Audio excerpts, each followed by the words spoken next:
Hello hi नमस्कार आशा करुच्ची आपण मैंने सब भलि थे मुझे बहुत भल अच्छी स्वागत करुच्ची मोर आउ एक नुआ ब्लॉग को आज आम जाऊँ अशोक पिकनिक करने तो से आम सब पलि आसु बारबाटी मार्केट किसी परिवा किणाकिणी करने चलतु देखा आग को कौन हो। अरे पोटल कौन एपटे थी अरे देख सेपटे आगर देख से पोटल जब मिल देख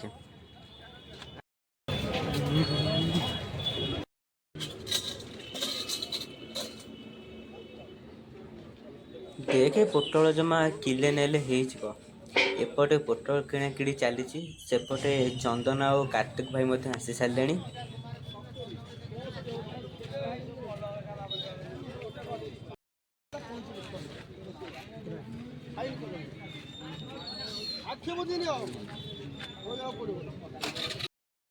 कदली बावन किणा सरला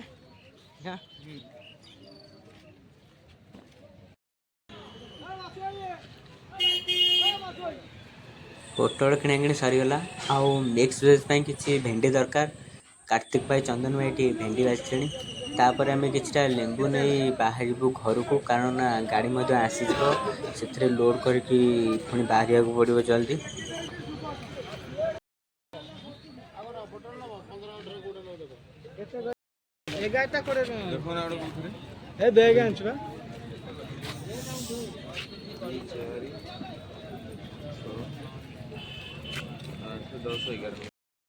बर्तमान आमर सब परिवा पत्र किणा किणी सरीगला चलते गाड़ी सब अलर्ट करके बाहर। A few moments later.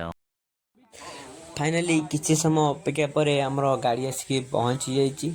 आम पाखे तो जिनस पत्र बहुत अच्छे किंतु गाड़ी जगह कम अच्छी समस्ते भावुं केमी कौन लोड करूँ ए पानी जार आउ सब गैस मैस डिश मिश सब अच्छी तो किसी न भावी पचर अल्प लोड कर आउ किसी न पाई आगर अल्प डिश मिश सब लोड कर चलते ए बाहर मु बसी गोटे फरेनर जाई पहुंचीगला मो पाखे व्हाट इज योर टिकेट बोल दिस इज पास ना व्हाट इज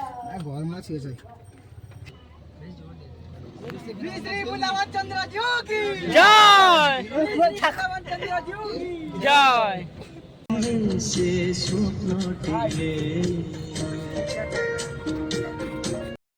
किसी समय गाड़ी चलला आम आसिक पहुँची जाइछु पेट्रोल पंप रे एबे पेट्रोल पड़िया पर आम सीधा बाहरी जीवु अशोक झर को चलतु देखा आगु कम सहित कौन हो।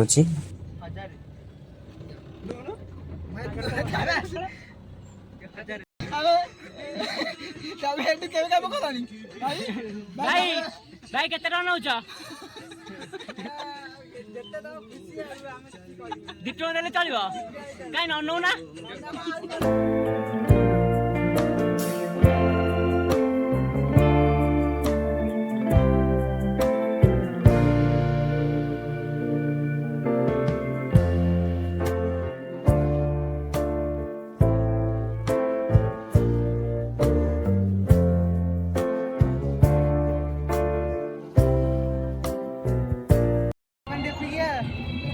चलो चलो दही पानी हाफ पेट पीछे दही पानी आगो पीओ चलो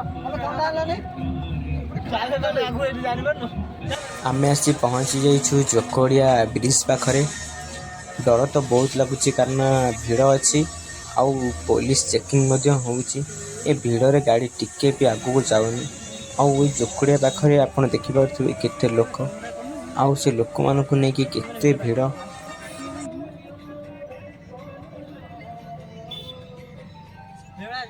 जो खुशी नहीं कि आम घर बाहर थिलु से खुशी आ मन में ना जोकोड़िया ब्रिज क्रॉस कला टिके आगु को गाड़ी खराब हो जाइए आ मेकानिक कॉल कर देचु जेहेतु जोकोड़िया ब्रिज पाखरे गाड़ी खराब हो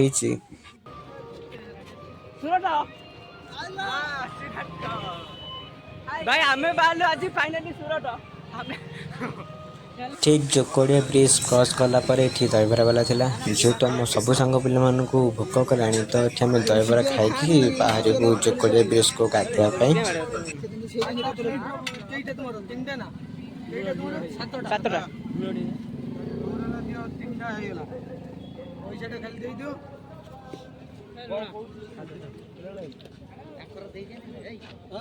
प्लानिंग थिला अशोक झर जीवारे अशोक झर तो जापारे आसिक पहुँची गलु जोकोड़िया ब्रिज रे ଯେତେ ମନରେ ଦୁଃଖ ଥିଲେ ବି ଆମକୁ ହସିବାକୁ ପଡ଼ୁଛି।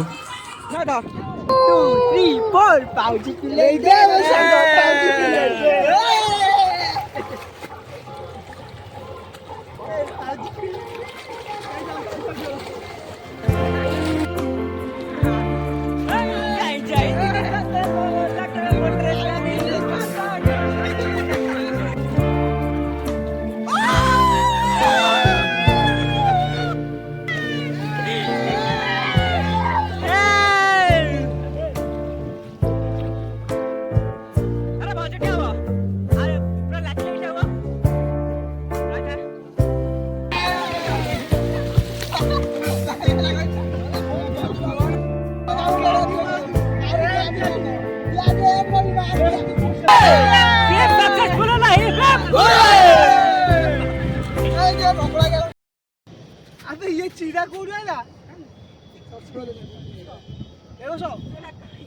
तो दबा देने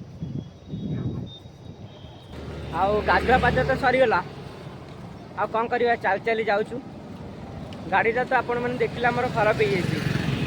ଆଉ ଭାଇଙ୍କର ଗୋଟେ ଗାଡ଼ି ଥିଲା, ତାକୁ ଡାକି ଦେଇଛୁ। ଆଉ ଏଇ ପୋଲରେ ଆମେ ଏବେ ଗାଧୋଇ ସାରିଲୁ।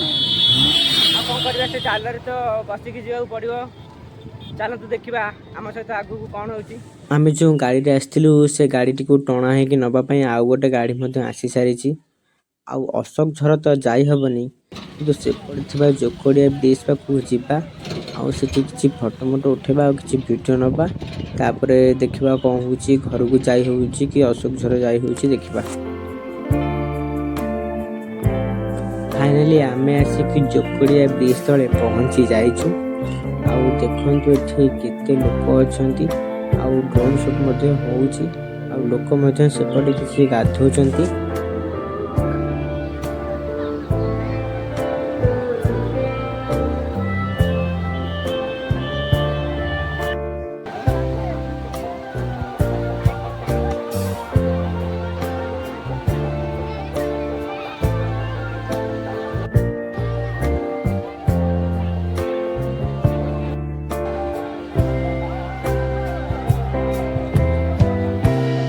ଜୋକଡ଼ିଆ ବ୍ରିଜ୍ରେ କିଛି ଫଟୋ ଉଠେଇକି ଆମେ ଗାଡ଼ିଟିକୁ ବନ୍ଧାବନ୍ଧି କରିକି ପଳେଇ ଆସିଲୁ କୁଆଖିଆରେ ଥିବା ବାବୁ ଭାଇଙ୍କ ଗ୍ୟାରେଜ୍ ପାଖକୁ। ଆଉ ସେ ଗାଡ଼ିରେ ସବୁ ଯେଉଁ ଜିନିଷ ଥିଲା ଆମେ ଏ ଗାଡ଼ିକୁ ଲୋଡ଼୍ କରିଦେଇଥିଲୁ, କାରଣ ଆମେ ଆଜି ଏଇ ଗାଡ଼ିରେ ହିଁ ଘରକୁ ଯିବୁ। ସତରେ ଆମ ସହିତ ଆଜି ଏତେ ବଡ଼ ଇନସିଡେଣ୍ଟ ଘଟିଲା, କିନ୍ତୁ କାହା ମନରେ ବି ଟିକେ ଦୁଃଖ ନଥିଲା। ଆଉ ଯେଉଁ ଜିନିଷପତ୍ର ରହିଲା ଆଜି ଆମେ ଏଇଥିରେ ହିଁ ଚେସ୍ କରିବୁ, କାରଣ ନା ଆଜି ହେଉଛି ଶେଷ ରଜ। ଫେରିବା ବାଟରେ ବର୍ଷା ମଧ୍ୟ ଟିକେ ଟିକେ ପକାଉଥିଲା। ଯେତେ ବର୍ଷା ପକେଇଲେ ବି କ'ଣ ହେବ, ଏତେ ଦୁର୍ଘଟଣା ସତ୍ତ୍ୱେ ବି ଆମେ ସମସ୍ତେ ଖୁସିରେ ଅଛୁ।